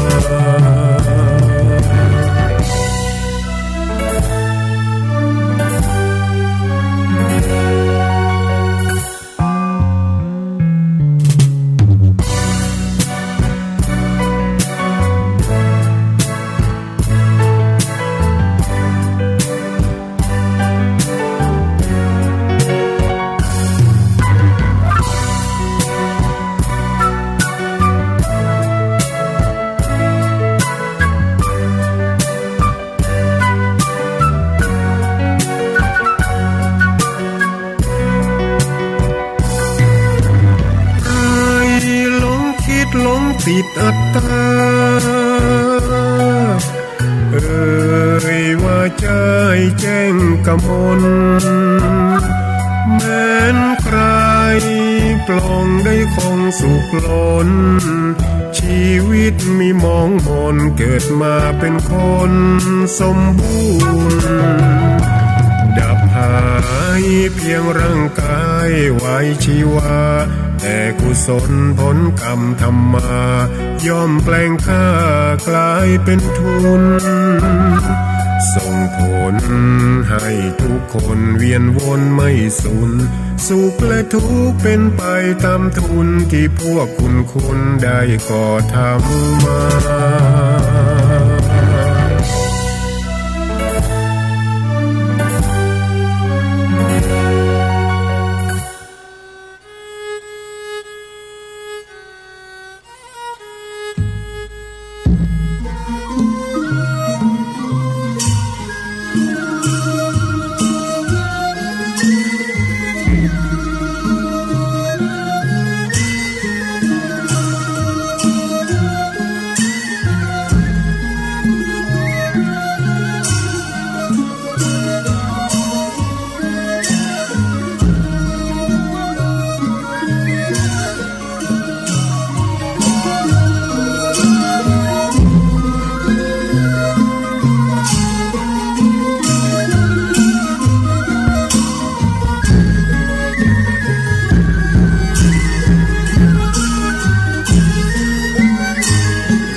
ของรายการสารธรรมยามบ่ายยามแรงช่วงธรรมะเพื่อชุมชนโดยอาตมาภาพสามเณรรักษ์ปัญโยนันท์ก็ได้นำเอาสาระธรรมะมามาจากศรัทธาญาติโยมตะกี้ก็ได้เอาธรรมมหามุรานิปานสูตรมาเทศมาเล่าคือกับศรัทธาญาติโยมก็จะเป็นแนวทางพอจะเป็นญาติโยมได้เข้าใจการกินการทานเนาะอย่างอันอย่างอี้เขาก็จะได้มีความสบายอกสบายใจในการกินการทาน ตะกี้นี้อาตมาได้ทิ้งท้ายไปช่วงแรกตะกี้มันจะมีกรรมฉบับของหนังสือสวดมนต์ก็ดีหนังสือสวดปารมีก็ดีวันตาก็ดีแต่ละพื้นที่แต่ละแห่งมันจะบ่เหมือนกัน มันจะบ่เหมือนกันยกตัวอย่างวันตาหลวงวันตาหลวงเนี่ยสถานญาติโยมในจังหวัดลำพูนเฮามันจะมีว่าขั้นกลางวันตามิพุทธังสัปปะเมวะสัปปะเมวะโตสังอันนี้ในฉบับของจังหวัดลำพูนแต่ส่วนของเชียงใหม่นั้นจะบ่มีว่าวันตามิพุทธังสัพพังเมโตสังคมาทะเมพันเตมันจะต่างกันยกตัวอย่างสวดยังกินจิกวดน้ำยังกินจิกวดน้ำเหมือนกันจังหวัดฉบับของลำพูนจะเป็นบางที่ก็จะเป็นยังกินจิกุสลังกัตตะปังกัมมังสัพเพหิกะเตหิกะตังปุญญังบางที่นั้นก็จะเป็นยังกินจิกุสลังกัมมังกัตตะปังสัพเพหิกะตังปุญญังสัพเพญาติกาสุขิตาหนตุสัพเพยาตกาสุขิตาหนตุสัพเพอัญญาตกาสัพเพอัญญาติกาอาตมาเองก็ศึกษามาก็ฝึกถามครูบาอาจารย์เพิ่นก็บอกว่ามันเป็นแต่ละพื้นที่เพิ่นก็ใจแต่ละพื้นที่ก็ถนัดไผถนัดมันมันก็บ่มีตัวใดผิดอย่างปารมี30ทัศแม่ก็ที่เฮาสวดกันน่ะทานาปารามีสัมปันโนทานาอุปปารามีสัมปันโนทานาปรมัตถปารามีสัมปันโนบางที่บอกเมตตาไมตรีกรุณามุทิตาอุเบกขาบางที่ก็ไมตรีเมตตากรุณามุทิตาอุเบกขาปารามีบางที่ก็เป็นเมตตาไมตรีบางที่ก็ไมตรีเมตตามันจะคำกายกันมันก็คำกายกันบางที่ก็ไม่เมตตาไมตรีบางที่ก็ไมตรีเมตตาก็คือตัวมันปีนกันไปปีนกันไหมมันปีนกันคือมันปีนไปปีนมาเนี่ยสถานญาติโยมบางทีมันก็เฮาก็แปลกใจอย่างใดนี่มันก็แปลกใจบางที่เมตตาไมตรีกรุณาบางที่ก็ไมตรีเมตตากรุณามุทิตาอุเบกขาปารามีสัมปันโนอิติปิโสภะคะวา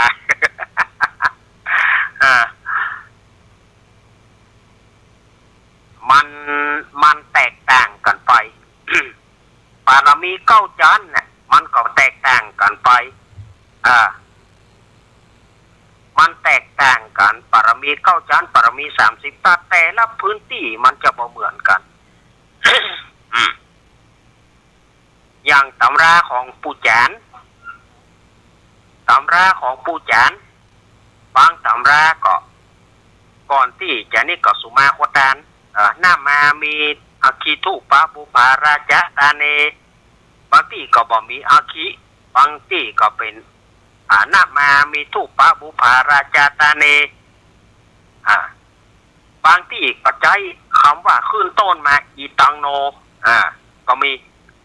อีตังโนมาทุปุภาราจาตานังสุมาการวัตตานังวราทคินายากายะตวเรอีกก็มีฉะนั้นมันแต่ละพื้นที่คนบอกว่าศิษย์ต่างครู อาจารย์ต่างวัดมันก็จะบ่เหมือนกันในการที่จะออกเสียงที่เราจะไ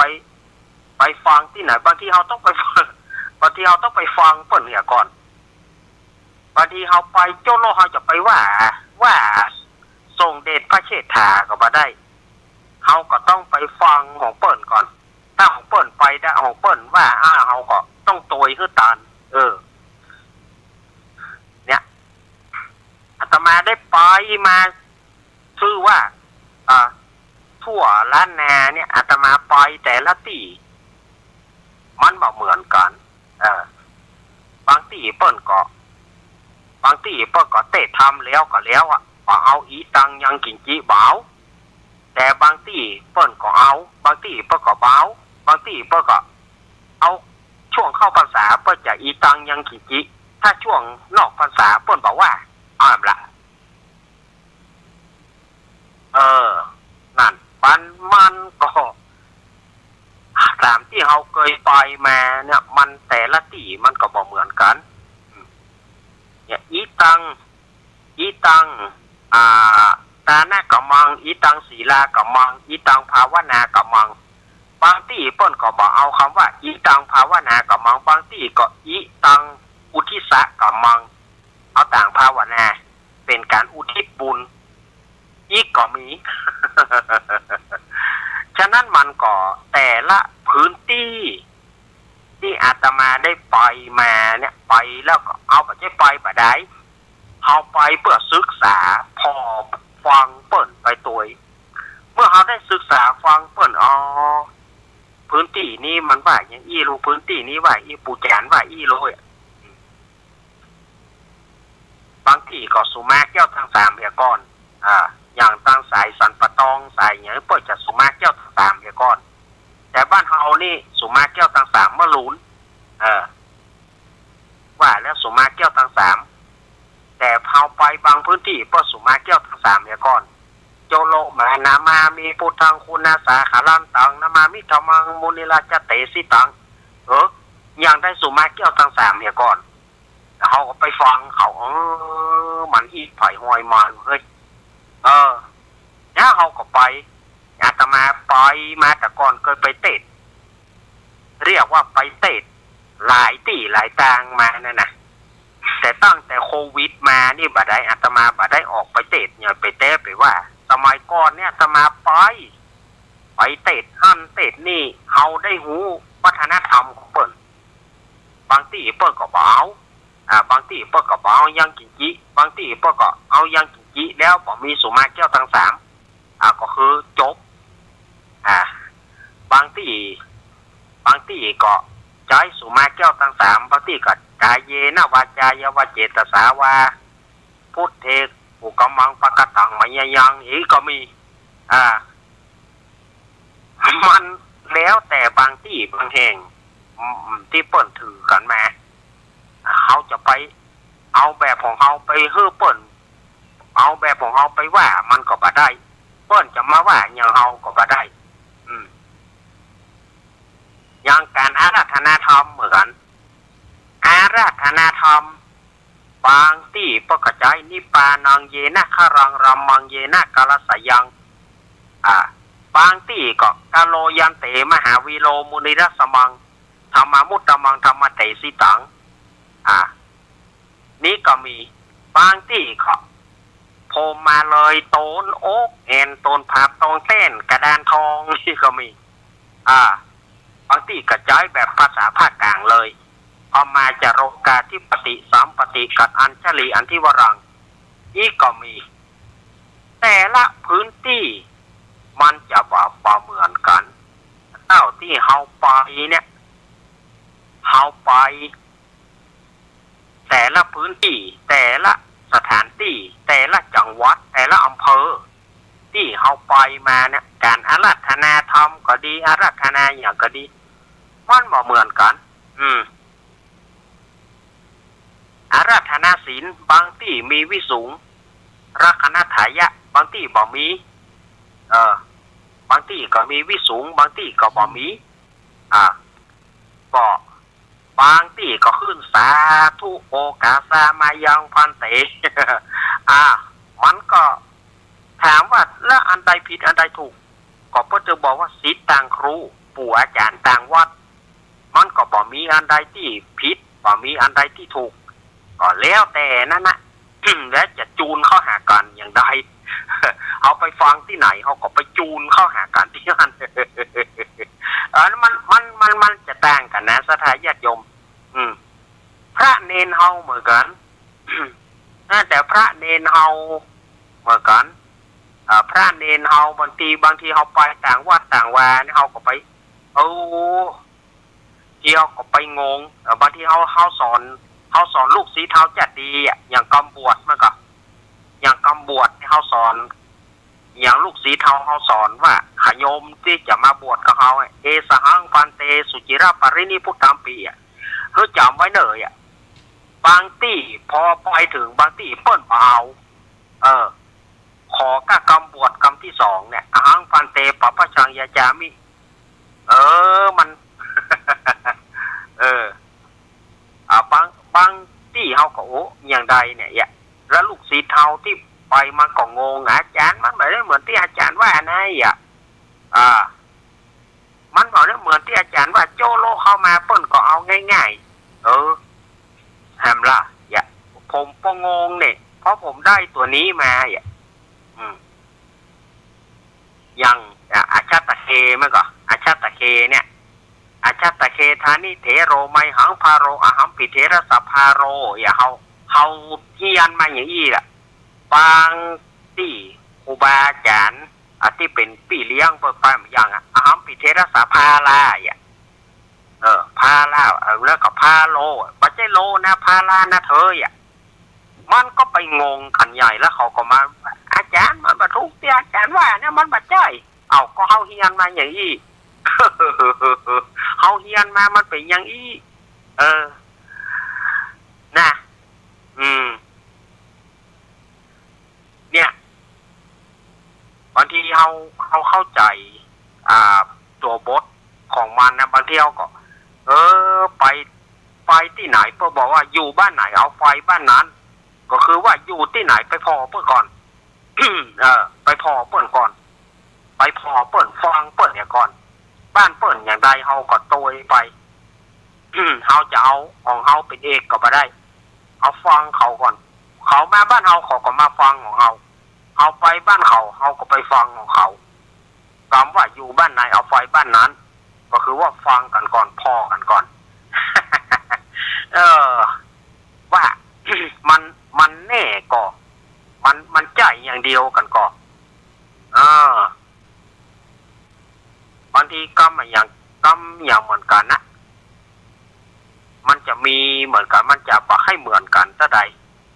แต่ละพื้นที่แต่ละบ้านแต่ละจองเท่าที่อาตมาเคยไป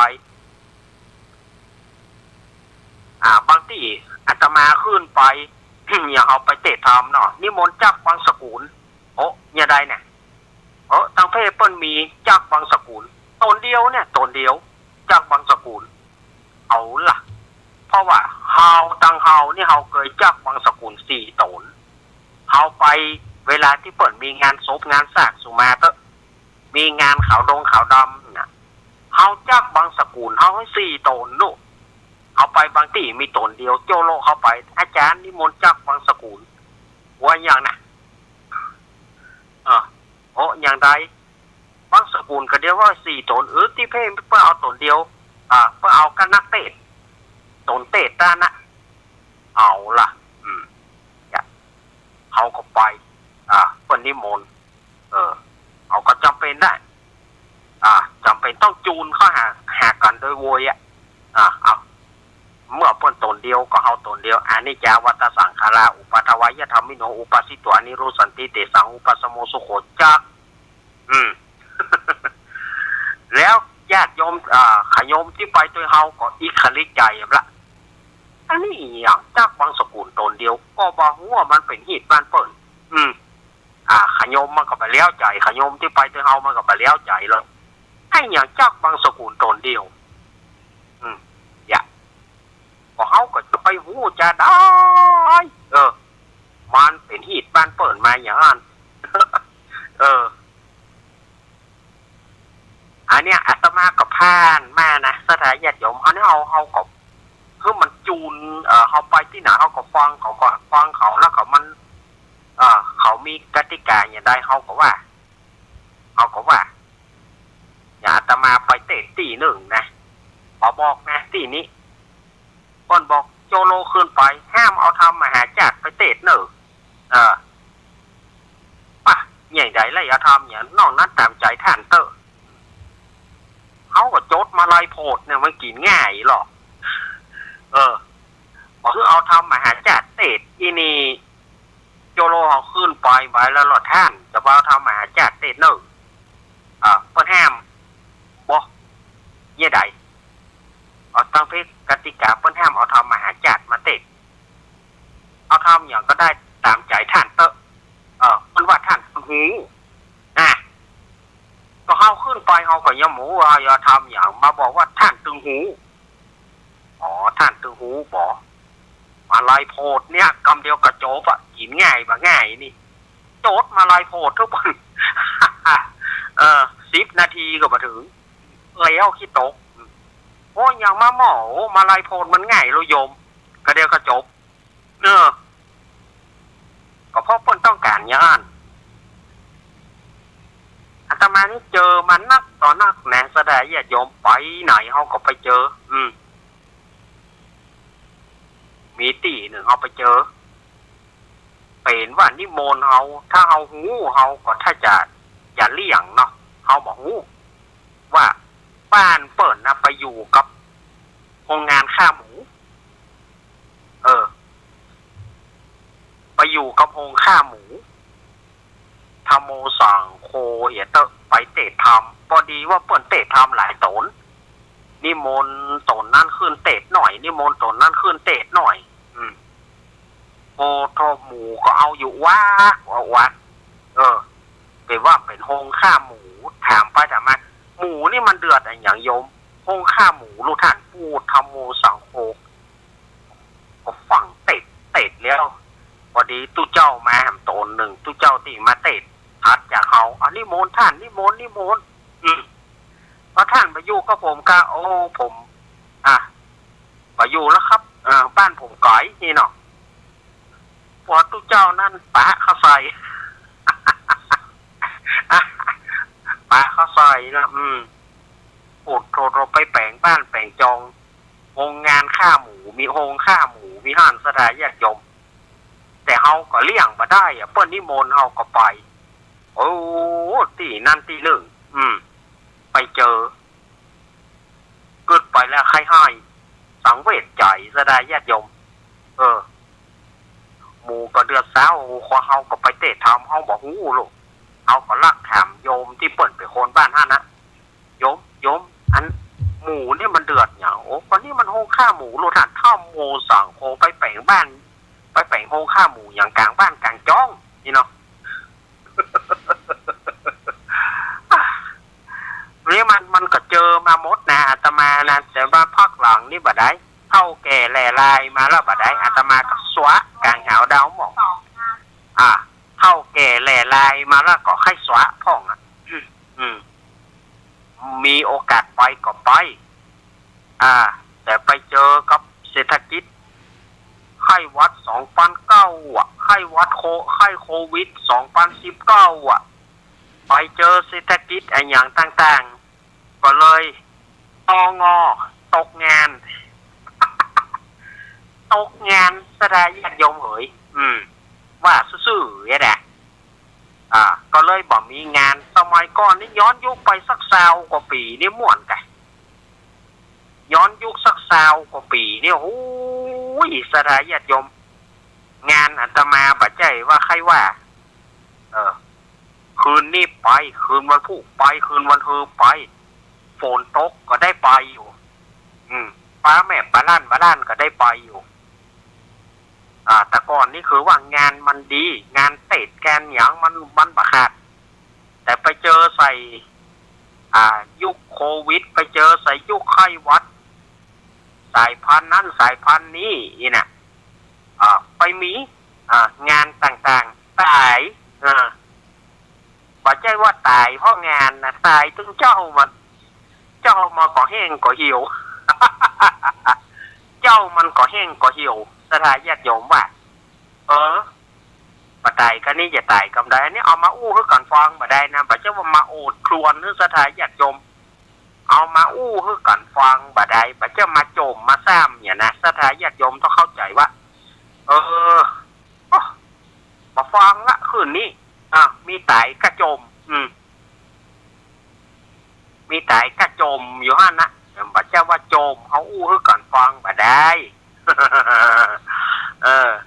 บ่ใช่เอามาโจมมาซ้ำอย่างนั้นเนาะสถานญาติโยมเข้าใจกันเนาะอันนี้ก็เอามาอู้กัน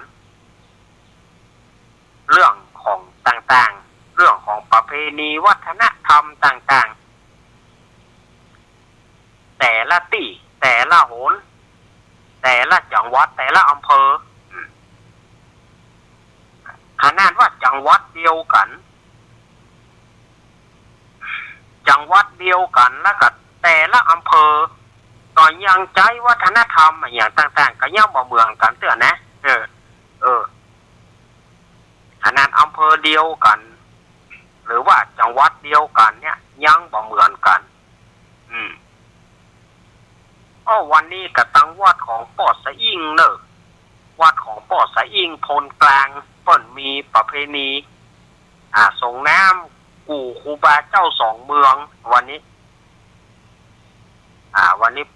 เปิ้นส่งน้ำอธิธาตุครูบาเจ้าสองเมืองวัดไหลเกี้ยวเนอะตำบลสีเตี้ยอำเภอบ้านโฮงวันนี้นะเปิ้นมีงานของเปิ้นวันนี้เปิ้นมีงานตะคืนนี่เท่าเกือบประหลอดดนตรีตึงฟ้าขลึ่งตะคืน ก็ถ้ามีฝนตะคืนนี่กับแม่เฮ้ยอย่าเตอะเนาะบอกว่าหน่วยบ่ไฟออกหรือยังกูเตือนี่เอาไปไหลเกี้ยวเนี่ยไปซื้อกินบ่ไฟกันซื้อกินลิ้นจี่กันเนาะแต่ปีนี้บอกว่าออกกับบ่ออกบ่น่าจะบ่มีตะก้าลิ้นจี่บ่ไฟนี่ลิ้นจี่ก็ดีบ่ไฟก็ดีมีอย่างเดียวว่ากันเนาะที่มันมีตลอดงานประเพณีทุกงานนะขนมถังแตกหรือว่าขนมมันขนมเบอร์เลอะนั่นนะที่เอาห้องกับขนมเบอร์เลอะนะโรตีคนเมืองโรตีคนเมืองขนมเบอร์เลอะเตอะเนี่ยคนภาคกลางห้องขนมถังแตกบางที่ของขนมหางเพิ่งมันบะจ่ายขนมหางเพิ่งนะมันจะเป็นหูหรอกป้องกับห้องขนมถังแตกป้องกับห้องขนมหน้าไม้ถ้างานประเพณีมันถึงมีงานประเพณีทุกงานจะต้องมีขนมหน้าไม้เนี่ยขนมถังแตกเนื้อขนมเบลอเตอร์นะประเดี๋ยวนี้แตะถ้าได้โหเด้อประเดี๋ยวนี้นะน่าจะเป็น20 กว่าบาท10 กว่าบาท20 กว่าบาทราคาประเดี๋ยวนี้เนาะขนมเบลอเตอร์นั่น ขนมอาตมาชอบว่าโรตีคนเมือง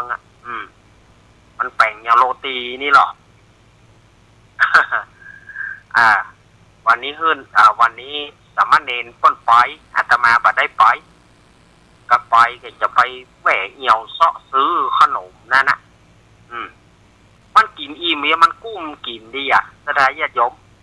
ขนมถังแตกนะแต่ยังว่านั่นกินก็ต้องน้ำยาได้ขาดน้ำเด็ดขาดมาขี้แกน มาขี้แกนต้องมีน้ำแอมตัว เอาละบอวางสายบออู้ไปอู้มาก็ง่อมแต่โอ้ผ่าจะฟังเฮาก็จะขึ้นห้วยตองซักยังบ่ได้ยินขึ้นห้วยตองซักต้อง5:45พวกก็เพิ่นจะเปิดขึ้นนะ5:45 ห้วยสองซักสถานญาติโยมที่ฟังทางห้วยสองซักนี่บ่ได้ฟังเสื้อเมื่อค่ำเมื่อกันเนอค่ำบนช่วงของท่านอาจารย์ท่านพระครูปรัตน์ณัฐพงศ์ทิตาวุฒศิริกันเนออ้าวปล่อยจะโทรมาหาอาตมาตอนนี้วางสายเฮือแล้วเนอ083-761-1775อ้าวมาสถานญาติโยมอาจจะโทรมามาแจกกันพี่น้องตังไหนก็ดีลำปางก็ดีฝางแม่ไอ้ชัยประการทุกที่ยังใหม่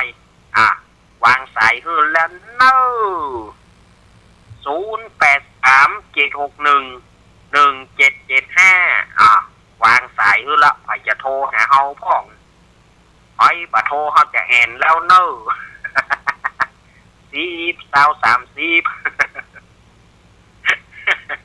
10-30-450-670-890-100ไปบ่โทรเฮาจะไปแล้วเนอญาติโยมเคยเล่นก่อนเล่นซ่อนหาเล่นตาหมอบอ่ะเจริญปอนไอเอกพะเยามาแล้วไอเอกจ้ะขึ้น104เนาะโอ้โหไอเอกโอ้ต้องใจเสาอากาศสูงๆเนาะโอ้โหโอ้เอาขึ้นเสาสูงเลยนะเอาไปหลังคาพุ่นนะทีวีอย่างทีวีสมัยก่อนเนาะอ๋อโทษมีหน้าเล่ามีหน้าเล่าไอเอกถึงได้โทรถึงได้ฟัง104ได้เผื่อว่าเปิดใส่เสาสูง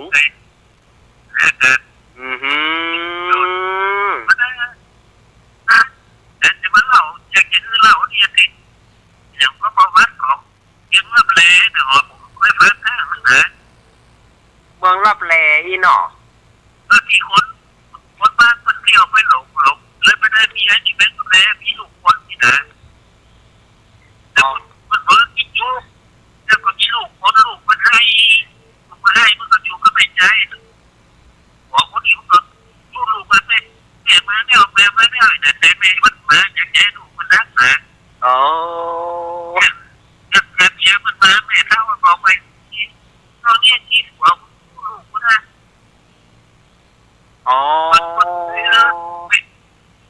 ไม่รับเลยดีนะมันก็อยู่นะเดี๋ยวเจ้าได้เอามาเล่าหน่อยเอกเนาะมีเวลาจะเอามาเล่าเนาะครับมันเป็นยังไงออกไปมันเขามีเนื้อถูกนะมันนักก็เอาพวกเหรียญขึ้นหน่อยก็จะเอามาเป็นท้องคำเป็นอะไรแบบจะได้นะเอาก็เลยจะเอามาเล่าหน่อยเอกเนาะกำลังแต่งคนหน้าครับถ้าบอกว่าเอาขอบคุณไอเอกพะเยาเนาะเรื่องของเพลงต่างๆนี่นะไอเอกเนาะเจริญปอนโอ้จ้าฮอนรวมปุ่นจ้านะว่านะ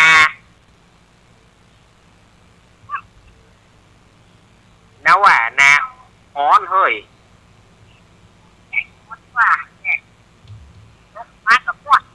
ตกมาก็ม่วน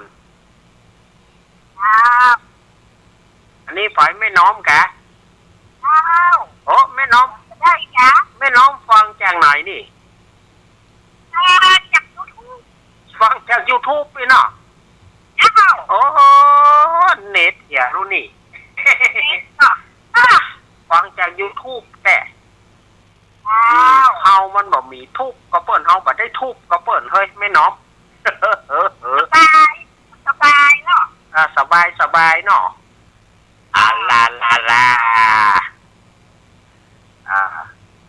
ยินดีแม่น้อมนะ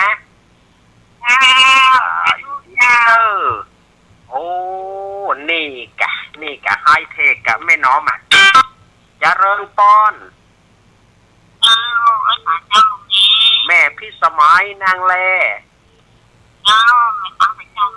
ฟังแต่เจ้าแล้ว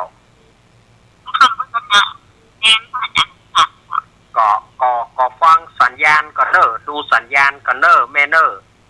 ถ้าสัญญาณถ้าว่าท่านอาจารย์เสน่ห์กาหลงเปิ้นจัดก็นิมนต์เปิ้นแต่ถ้าว่าสัญญาณเปิ้นบ่มีอาตมาก็จะจัดไปนี่นะก็ต้องพอหลายๆด้านก่อนนะเมื่อค่ำเมื่อคืนนี่บ่กล้าห้าปากเฮ้ยมันจังกับฝ้าห้องยินดีแม่พี่สมัยเนออย่างใดเนี่ยละเฮาอย่างใดเนี่ยเจริญปอน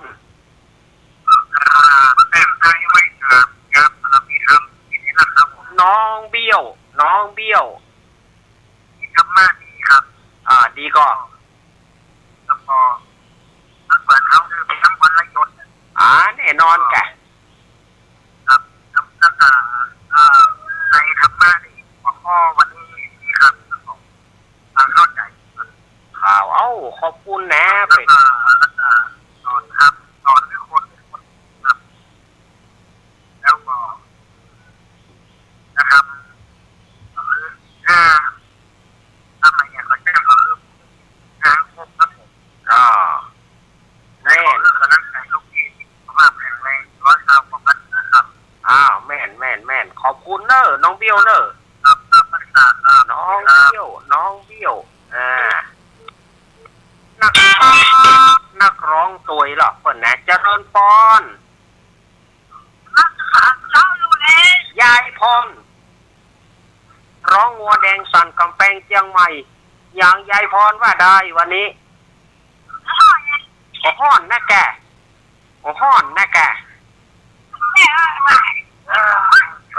ยายมันน่ะเปิดตึกว่านะเปิดตึกว่าหน้าห้อนโอ้ย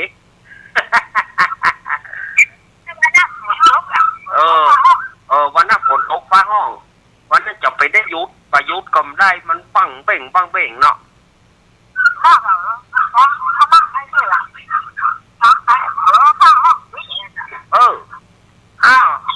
ขอบคุณยายพรนะขอบคุณยายพรร้องวัวแดงสั่นกำแพงอุ้ยข้อความว่ะมีหังก็หา0837611775มีก็โทรเข้ามาตะกี้อาตมาสุมาตัวเนอมันทับปะตานเฮ้ยมันทับไม่พุทราตะกี้แน่ เนาะอันสายเฮาได้แม่น้อมสายเดียวลำปางบอกว่าการพะเยาไอเอกนี่ลงทุนต่อเสาอากาศขึ้นอย่างเอาพอทีวีแต่ก่อนน่ะสมัยแต่ก่อนเอาขึ้นเสาสูงขึ้นไป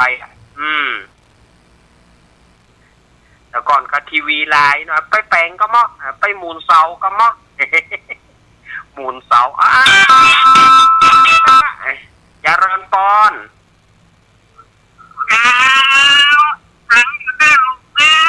พังอยู่แม่เกี้ยวสิงเกี้ยว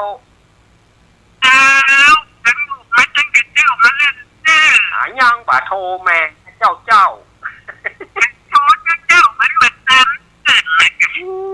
สายฝั่งบ่ว่างนี่สายบ่ใจหานักหนานี่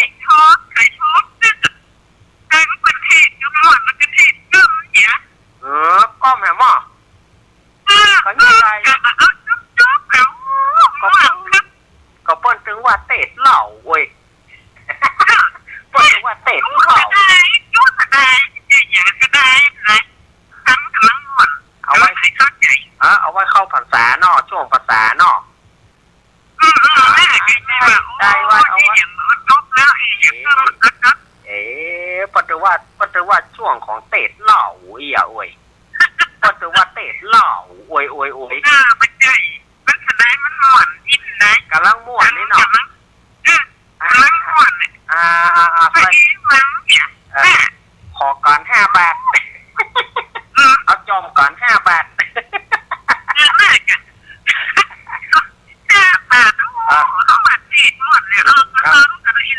จอม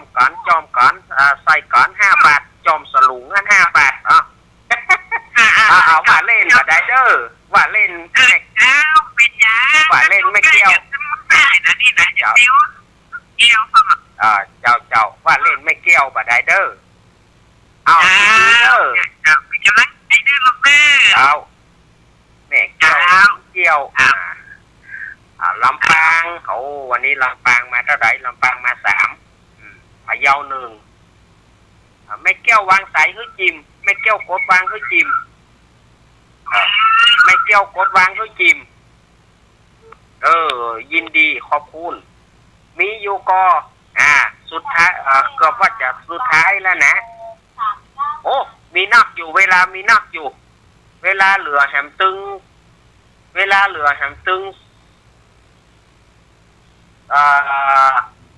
21 นาทีก่อน วันนี้เปิดสายเจ้าไปหน่อยแกฮะวันนี้น่าจะเปิดสายเจ้าไปหน่อยก็ลืมไม่ใช่หยะมันอู้ไปอู้มาก็กลัวมันจะไปทางหน้าติ๊กๆนะแกเนาะอามีก็ฝางแม่อายชัยประการยังไม่มาสักสายเลยวันนี้ฝางแม่อายชัยประการยังไม่มาสักสายเลยวันนี้เอาภัยจะมาหาอาตมาแถมมา0837611775แม่บูนกจะได้หาหายเซฟนะแม่บูนคือเติงหาเสมอเนอะแม่บูนเนอะจากรายการทำมาใครเครียดไปก็แม่บูนหายเซฟไปนี่หลวงตากรีดหลวงตากรีดโทรมาก็ได้เนอะหลวงตากรีดนะหลวงตากรีดอุทยานปางโม่เชียงดาวหลวงตากรีดพี่สมัยเจริญพรจากตังใดไม่สายเจ้าลูกเด่นจากตังใดแม่ดอนใจประแดดนะเจ้าดอนใจประแดดเนาะแม่นวลแม่นวลแม่นวลฟังอยู่นะเจ้าฟังอยู่เนาะเจ้ามาได้ยินเสียงแม่เมินนะนี่เจ้าไม่ได้เข้ารายการน้องใหม่เมินนะเจ้าน่าว่าแม่หายไปไหนพอดีรับเจ้าหมอรับเจ้าอยากจะฟังเรื่อยอันนี้จะไม่จะเข้าหาเลยครับยินดียินดีแม่นวลเนอะป่าแดดสมัยก่อนนี่ป่าแดดคนเด้อเนาะบ้านแม่แสงจันทร์ก็ปุ่นบ้านโยมแม่แสงจันทร์สายวงอินจังซอปุ่นเนอะป่าแดดนี่นะแม่แสงจันทร์สายวงอินแต่ก่อนนี่ก็ฟังเปิ่นประจำนะแม่แสงจันทร์นี่นะฟังเปิ่นประจำนะแต่ก่อนวิทยุ AM นะสมัยก่อนเจริญพรให้สาขาสมบูรณ์เมื่อไหร่ถูกนะท้องถูกแต่ว่าน้ำมาแล้วปราดแห่งเพลงแม่สมบูรณ์ปราดแห่งเพลง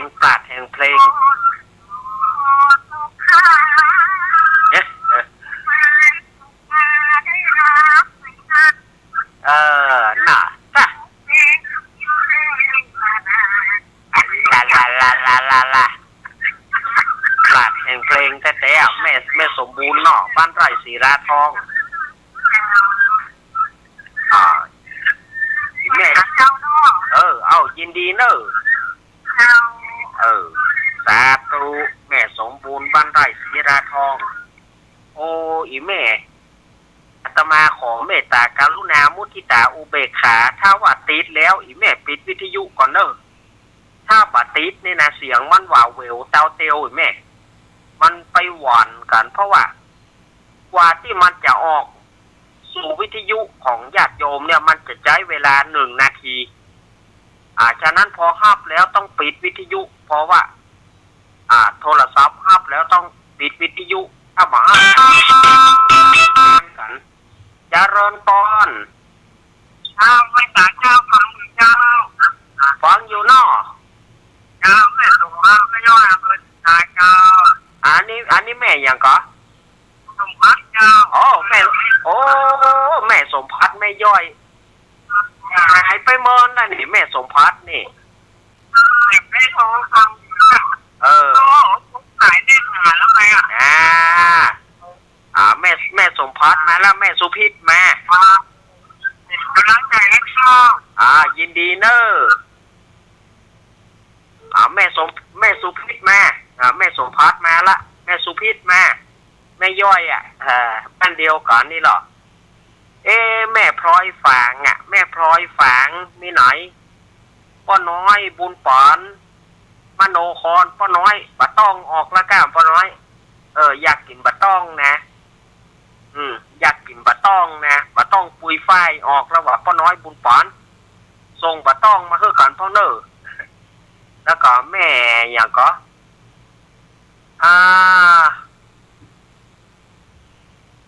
ที่เปิ่นมีบักกล้วยกาแม่บัวพัดกุลันแม่บัวพัดส่งบักกล้วยกามาเฮือกันพ่องเนอ ลิ้นเผาก็ได้เนอหน่วยลิ้นเผาอันยังไปลิ้นเผาท่านอาจารย์ลิ้นจี ส่งลิ้นจีมาพ่องเนอ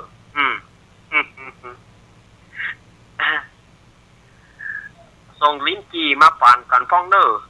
ส่งบักกล้วยกามาปั่นกันพ่องเนอพ่อน้อยบุญปานปีนี้ส่งไอ้บะต้องมาเฮือตัวเนอหน่วยบะต้องนะหน่วยกระท้อนกระท้อนปุยฝ้ายเขาจะเอาตอมไปแล้วนะพ่อน้อยบุญพ่อบุญศรียานะพ่อน้อยบุญปานแม่บัวพัดกุลันหายแซบกันไปไหนหมดแม่บุญกกแม่ปราณีมมแม่อารีต้นเปาพี่ซองสีพี่ซองสีปาบงเนี่ยแม่หลวงปาบงแม่หลวงโบคำแม่หลวงเจ็ดยอดโทรมาพร้อมกับแม่หลวงให้แซบให้ซอยเนี่ยยองก่อนเนี่ยลาวก่อนเนี่ยสถานญาติโยมเหยมันจะมีนี่มดนี่แม่หลวงโบคำเจ็ดยอดโทรมาพร้อมเด้อแม่หลวงเด้อ ไอ้พงป่าสร้างป้าน้ำสุดยอดสกายพงเหยฝ้าแม่ฝ้าห้องจอมปิ้นได้ยุดก้มยุดกับโกเมื่อมันเพี้ยมากับลำบากเนาะฟังออกรายการเหวันนั่นไอ้พงเหยได้ฟังสักคำแม่พรป่าเศร้าเนอแม่พรป่าเศร้าอย่าฮือก็โทรมาพองเนอแม่พรเนอแม่พรป่าเศร้าเนาะไล่ห้องหมู่เดียวกันแล้วเด้อ แม่กรกมลแม่กรโทรมาลืมลูกคนนี้หรือยังแม่กร ลืมลูกคนนี้หรือยังแม่กรหัวหน้าทีมงานธรรมะใครเครียดของเขาโทรมาก็ได้เนอะพี่พิสมัยพี่พิสมัยวิไรศักดิ์โทรเจริญปอนไม่วันนี้ได้ยินเสียงแม่นวลแล้วเด้อเราเด้อแม่นวลป่าแดดนะสายฟ้าต้นเมินเลยไอ้ยาเปรี้ยวได้เป็นนะครับกะนักเก็บมันโมไปในกาดไหนเอาของบางส่วนแม่โมหาว่าคุณเจ้าเมินนะหมดละกันมันใหญ่จะมันมาแดงเสื้อเท่าวันนี้ได้ยินเสียงไม่นวลเลยนี่เข้าลำแล้วครับในของเขาเล็กกันเนี่ยไม่นวลขอบคุณเนอะน้องเบี้ยวเนอะรอบ2น้องเบี้ยวรอบ2มาละเนาะ เนอะแม่นวลว.2 ว.8น้องเบี้ยวว่าได้กินข้าวลามและได้ยินเสียงแม่นวลเนี่ยหรอฟังแล้วนี่กินข้าวบะลามบะได้ยินเสียงแม่นวลนี่หรอน้องเบี้ยวฝากมาเนอะว.2 ว.8เนอะแม่นวลเนอะว.2 ว.8เนอะละ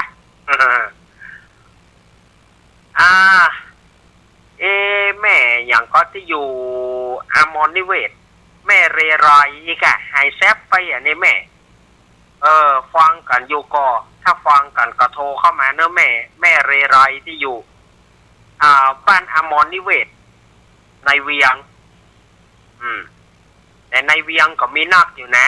ที่ฟังขึ้น104ยายพรแม่นวลนะแล้วก็ไอเอกหลายท่านอยู่แม่น้อมสุภาวงศ์ฟังทาง YouTube หล่อไฮเทคเฮ้ยแม่น้อมนะ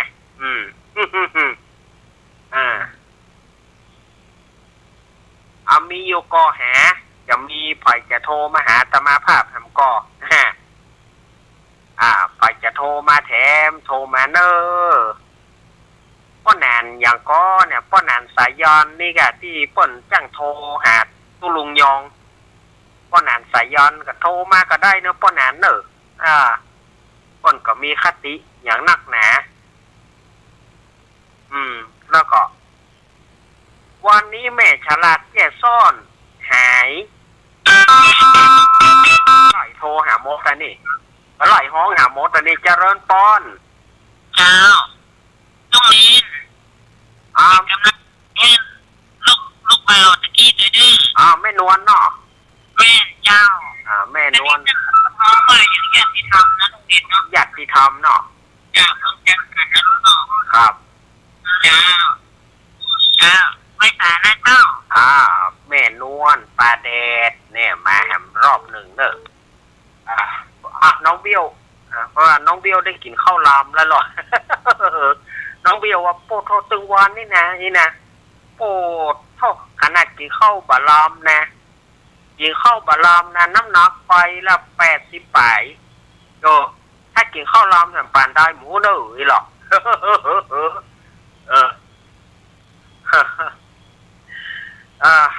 เนาะเจริญปอนโอ้ยบะหมี่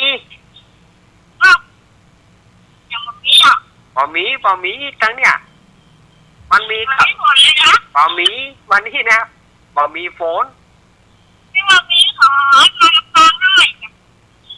บะหมี่แต่มันคือจื้ออะแกฮะโอ้ปอยหลวงปุ้นทันวาพวกก่อนแม่อันนี้แม่สมจิตเนาะแม่สมจิตอินทรวิจิตหอมแล้วเหรอไอแผ่นทองแม่หอมมาแล้วเหรอแม่หอมแล้วเหรอแต่ที่แผ่นทองอ่ะมีชื่อแม่อยู่ธรรมาสนะกะถ้าจะได้มันย่างก่อยอยู่แม่เดี๋ยวก็แจ้งไปถ้ามันมีอย่างได้จะแจ้งผ่านวิทยุเนาะเจ้าแม่สมจิตอินทรวิจิตพุ่นน่ะลำปางบ้านฟ้อนลำปางโอ้เอาแหมสายหนึ่งอาตมาคือติดแหมสายหนึ่งถ้าสายนี้ก็จ้อยว่องเวลาก็จับเวลาละเด้อสายนี้ก็จ้อยว่องหมดเวลาพอดีมีโยกพอมีจะนับนะเนอะพอจะมาก็มาเร็วๆคือสิทธิ์สายสุดท้ายปิดสายอาตมา 1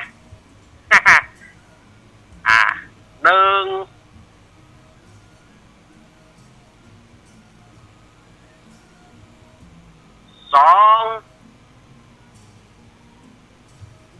2 ค รั้งที่2ครั้งที่3มีไผแล้วบ่3อ้าวปิดแล้วนะ ปิดแล้วนะเอาแล้วเด้อนี่ไผโทรมาได้แล้วเด้อเพราะว่านับไปแล้วไม่มีใครโทรมาก็จะไปลืมเนอะวัดพระธาตุไดน้อยตำบลไดหล่ออำเภอไดหล่อจังหวัดเชียงใหม่วัดของท่านพระเดชพระคุณหลวงพ่อท่านพระครูสาธุกิจจานันท์วัดตุลุงยองเนอะเพิ่นจะมีงานประเพณีส่งน้ำพระธาตุขึ้นในวันที่11พฤษภาคม2568เนาะวันอาทิตย์โคนประกาศไม่ต้องมาเหมือนก่อนนะวันวิสาขบูชาพอดีเนาะวันวิสาขบูชานั่นก็เป็นวันนั่นก็มันหลายอย่างเนาะวันเลือกตั้งตัวเลือกตั้งก็จะเอาวันนั้น เลือกตั้งสทเนาะอันนี้เฮาว่าเปิ้นนะอันนี้ส่วนของเปิ้นแต่ส่วนของเฮาก็คือจะไปลืมเนอะวัดของตุลุงยองวัดของท่านพระครูสาธุกิจจานันท์วัดของหลวงพ่อใหญ่เจ้าคณะอำเภอเปิ้นจะจัดงานประเพณีส่งน้ำพระธาตุขึ้นในวันที่11พฤษภาคมวันวิสาขบูชาเนอะเชิญชวนคณะสัตยาญาติโยมไปร่วมกินร่วมทานกันในงานของหลวงพ่อโดยตุลุงยองโคนประกาศไม่ต้องมาเหมือนก่อนนะครับเอาละเนอะสถานญาติโยมอาตมาก็ได้ใช้เวลานี้พอสมควรแก่การเวลาโคนประกาศนี่จะมาก่อนครับบอกแน่เดี๋ยวก่อนค่อยว่ากันก่อนวันพุกนี้คืนบื้นอาจจะได้เจอกับอาตมาแถมรอบหนึ่งในรายการสารธรรมก่อนนอนแต่ถ้าว่าท่านอาจารย์เสน่ห์กาหลงเปิ้นจัดก็แล้วไปคืนนี้ก็เป็นสองนายเนาะเป็น2นายเนาะคืนนี้ถ้าได้ยินเสียงอาตมาก็ไปว่าอาตมาจัด ขอขอบคุณครับสถานญาติโยมขอขอบคุณทุกเสียงทุกสายทุกสถานีเอาไว้โอกาสหน้าปากันใหม่อังคารหน้าปากันใหม่โชคดีเนอะอภิวาทนาสีริสนิจังวุธาปัจจายโนจัตตารโรธรรมวัฏันติอายุวโนสุขังพลังขอเจริญพร